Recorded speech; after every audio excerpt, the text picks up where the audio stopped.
Last year, I purchased one of these battery operated auto-rotating BBQ oven.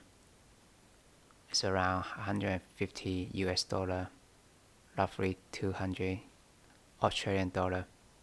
You can buy similar product from eBay. Product unboxing and setup video can be found from this link,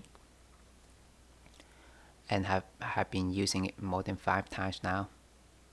I found a couple of issues for this product. The edge is very sharp. It cut my finger once, and it's rather heavy.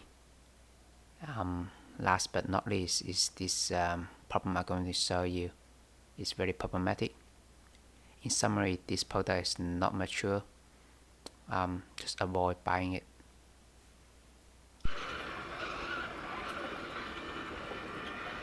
It's great when it's running.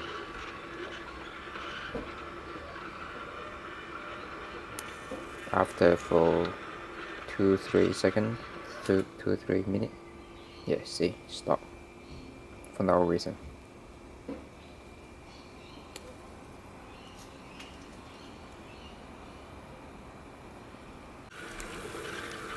Yeah, the tray on this side is moving. On the other side, it's not moving. Yeah, stop again.